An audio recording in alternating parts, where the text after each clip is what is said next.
महादेव। अध्याय 8। ब्रह्मा और विष्णु को भगवान शिव के शब्दमय शरीर का दर्शन। ब्रह्मा जी बोले, मुनिश्रेष्ठ नारद, इस प्रकार हम दोनों देवता गर्व रहित हो निरंतर प्रणाम करते रहे। हम दोनों के मन में एक ही अभिलाषा थी कि इस ज्योतिर्लिंग के रूप में प्रकट हुए परमेश्वर प्रत्यक्ष दर्शन दे जाएं हमें। दोनों के प्रतिपालक, अहंकारियों का गर्व चूर्ण करने वाले और सबके प्रभु अविनाशी शंकर हम दोनों पर दयालु हो गए। उस समय वहाँ उन सूरश्रेष्ठ से ओम ओम ऐसा शब्द रूप नाद प्रकट हुआ जो स्पष्ट रूप से लुप्त स्वर में सुनाई दे रहा था। जोर से प्रकट होने वाले उस शब्द के विषय में यह क्या है, ऐसा सोचते हुए समस्त देवताओं के आराध्य भगवान विष्णु मेरे साथ संतुष्ट चित्त से खड़े रहे। वे सर्वथा वैर भाव से रहित थे। उन्होंने लिंग के दक्षिण भाग में सनातन आदि वर्ण आकार का दर्शन किया।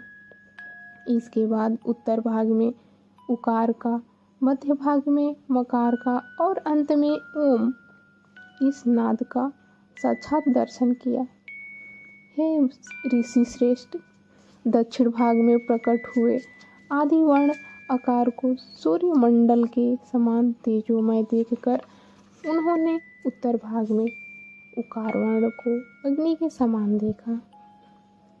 हे मुनि श्रेष्ठ, इस तरह उन्होंने मध्य भाग में मकार को चंद्रमंडल के समान देखा। इसी प्रकार उसके ऊपर शुद्ध स्फटिक मणि के समान निर्मल प्रभा से युक्त तुर्यातीत अमल निष्कल निरुपद्रव निर्द्वंद अद्वितीय शून्यमय ब्रह्मा और आभ्यंतर के भेद से रहित, बाह्यंतर भेद से युक्त, जगत के भीतर और बाहर स्वयं ही स्थित, आदि मध्य और अंत से रहित, आनंद के आदि कारण और सबके परम आश्रय, सत्य, आनंद और अमृत स्वरूप पर ब्रह्मा का साक्षात्कार किया। यह अग्नि स्तंभ यहाँ कहाँ से प्रकट हुआ है, हम दोनों फिर इसकी परीक्षा करें। मैं इस अनुपम अग्नि स्तंभ के नीचे जाऊंगा। ऐसा विचार करते हुए श्री हरि ने वेद और शब्द दोनों के आवेश से युक्त विश्वात्मा शिव का चिंतन किया। तब वहाँ एक ऋषि प्रकट हुए जो ऋषि समूह के परम सार रूप माने जाते हैं। उन्हीं ऋषि के द्वारा परमेश्वर विष्णु ने जाना कि इस शब्द ब्रह्म शरीर वाले परम लिंग के रूप में साक्षात पर ब्रह्म स्वरूप महादेव जी ही यहाँ प्रकट हुए हैं। यह चिंता रहित या अचित्य रुद्र है, जहाँ जाकर मन सहित वाणी उसे प्राप्त किए बिना ही लौट आती है। उस पर ब्रह्मा परमात्मा शिव का वाचक एकाक्षर प्रणव ही है। वे इसके वाच्यार्थ रूप है। उस परम कारण रीत, सत्य, आनंद एवं अमृत स्वरूप परात्पर पर ब्रह्म को इस एकाक्षर के द्वारा ही जाना जा सकता है। प्रणव के एक अक्षर आकार से जगत के बीजभूत अंडजन्म भगवान ब्रह्मा का बोध होता है।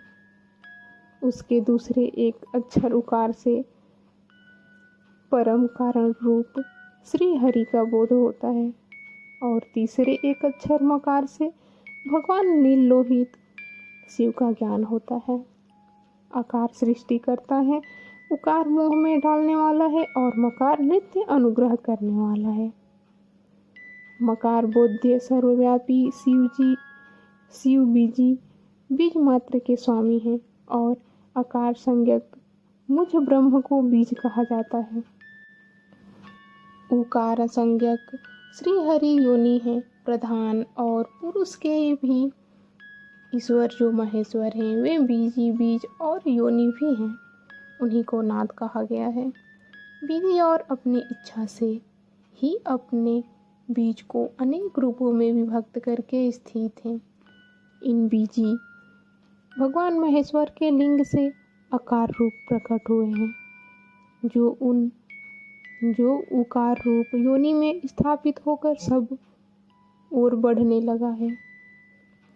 वह सुवर्णमय अंड के रूप में ही बताने योग्य था। उसका अन्य कोई विशेष लक्षण नहीं लक्षित होता था। वह दिव्य अंड अनेक वर्षों तक जल में ही स्थित रहा। तदंतर 1000 वर्ष के बाद उस अंड के 2 टुकड़े हो गए। जल में स्थित हुआ वह अंड अजन्मा ब्रह्मा जी की उत्पत्ति का स्थान और साक्षात महेश्वर के आघात से ही फूटकर 2 भागों में बट गया था। उस अवस्था में ऊपर स्थित हुआ उसका सुवर्णमय कपाल बड़ी शोभा पाने लगा। वहीं दुर्लोक के रूप में प्रकट हुआ था जो उसका दूसरा नीचे वाला कपाल था। वहीं यह 5 लक्षणों से युक्त पृथ्वी, उस अंड से चतुर्भुज ब्रह्मा उत्पन्न हुए, जिनकी क संज्ञा है।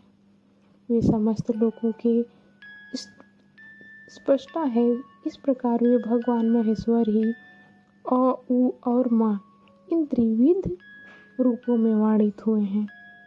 इस अभिप्राय से उन ज्योतिर्लिंग स्वरूप सदाशिव ने ओम ओम ऐसा कहा। यह बात यजुर्वेद के श्रेष्ठ मंत्र कहते हैं। यजुर्वेद के श्रेष्ठ मंत्रों का यह कथन सुनकर ऋचाओं और साम मंत्रों ने भी हमसे आदरपूर्वक यह कहा है, हे हरे, हे ब्रह्मण, यह बात ऐसी ही है।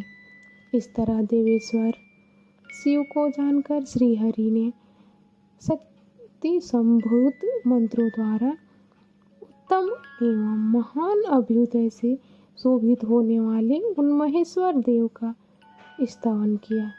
इसी बीच में विश्वपालक भगवान विष्णु ने मेरे साथ एक और भी अद्भुत और सुंदर रूप को देखा, जिसे हम अगले भाग में देखेंगे। हर हर महादेव।